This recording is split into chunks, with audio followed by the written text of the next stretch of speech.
Salam, selamat pagi saudara sekalian. Senang bisa kembali berjumpa dengan saudara dalam acara Light of Revival, renungan firman Tuhan yang akan memberkati kita sepanjang hari ini.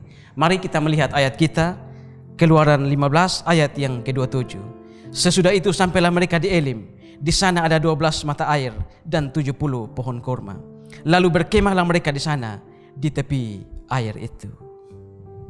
Kelegaan sempurna. Saudara-saudara yang terkasih dalam Tuhan Yesus Kristus, kalau kita membaca keseluruhan narasi atau cerita ini, kita akan tahu bahwa sebelum sampai pada ayat yang kita baca tadi, bangsa Israel berjalan dari Laut Teberau. Musa lalu menyuruh bangsa ini untuk berangkat dari Laut Teberau menuju ke padang gurun Shur, dan mereka berjalan 3 hari lamanya. Mereka kehabisan air, dan sesudah itu ketika mereka tiba di Mara, mereka betul-betul kehabisan air. Di Mara memang ada air, tetapi mereka tidak bisa minum karena di Mara ternyata air itu pahit. Mereka lalu bersungut-sungut pada Musa. Mereka berkata pada Musa, "Apa yang akan kami minum?" Musa lalu berseru kepada Tuhan.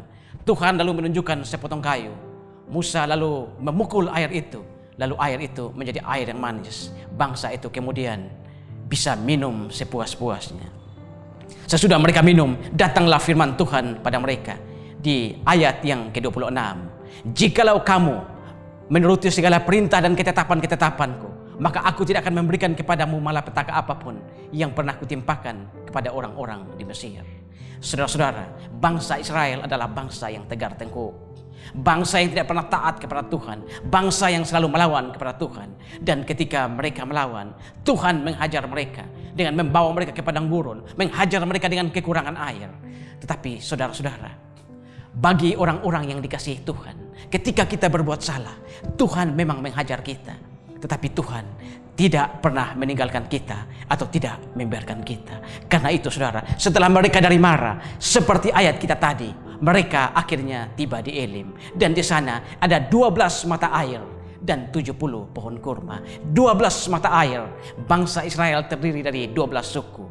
Jadi di sini Tuhan memberikan mereka kelegaan yang sempurna, kelegaan yang cukup, 1 mata air untuk 1 suku. Bukan hanya itu, tetapi di sana pun ada 70 pohon kurma.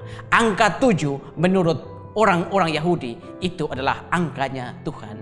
Tuhan menciptakan langit dan bumi selama 6 hari, dan pada hari yang ke-7 Tuhan beristirahat. Ketika Petrus datang kepada Tuhan Yesus dan bertanya, "Jikalau ada orang berbuat salah kepadaku, ada saudaraku yang berbuat salah kepadaku, harus seberapa kali aku mengampuni dia?" Yesus mengatakan, "Ampunilah dia 70 kali 7 kali." Berarti saudara, 7 atau 70 adalah angka kesempurnaan atau angkanya Tuhan. Tuhan boleh menghajar kita, Tuhan boleh menghukum kita ketika kita berbuat dosa. Tetapi bagi orang-orang percaya, Tuhan tidak pernah meninggalkan kita. Pohon kurma adalah pohon yang hidup di daerah atau di negeri padang pasir. Dan pohon kurma ini saudara, ketika pohon kurma ini tumbuh di mana, maka di situ pasti ada mata air. Pohon kurma tidak tumbuh dengan sendirinya. Kalau saudara belajar lebih jauh, saudara akan mengerti bahwa pohon kurma di Israel ternyata ditanam oleh para musafir. Pohon kurma ini kalau ditanam terlalu dalam, dia tidak akan hidup. Kalau bijinya ditanam terlalu dangkal, di padang gurun ada badai, ada angin yang kencang, dan angin akan meniup pasir-pasir yang menutupi kurma itu, dan akhirnya biji kurma itu akan dimakan burung. Berarti menanam kurma ini tidak mudah. Lalu bagaimana cara menanam kurma? Para musafir menaruh kurma itu di atas pasir. Sesudah itu mengambil sebuah batu dan menindisnya dari atas. Dan beberapa saat kemudian akar-akar dari biji kurma ini akan menembusi tanah. Dia akan berusaha mencari sumber air di kedalaman, bisa 20 sampai 50 meter. Jadi pohon kurma ini dia bukan tumbuh ke atas, tapi tumbuhnya ke bawah. Setelah dia sampai ke bawah menemukan air, maka dia mulai tumbuh ke atas. Dan ketika dia sudah bertumbuh, berakar ke bawah, menemukan sumber air yang sejati, maka dia akan tumbuh ke atas, dan batu yang menekan atau menindihnya itu akan terbongkar. Saudara-saudara yang terkasih dalam Tuhan Yesus Kristus, apa masalahmu pagi hari ini? Apa bebanmu? Apa salibmu? Mari saudara, datang pada Tuhan, taat pada perintah-perintahnya, bertumbuh, berakar untuk menemukan air kehidupan yang sejati di dalam Yesus Kristus dan di dalam firman-Nya. Maka ketika engkau sudah berakar dan bertumbuh di dalam Yesus Kristus dan firman-Nya, bebanmu itu akan terbongkar, bebanmu itu akan terlepas.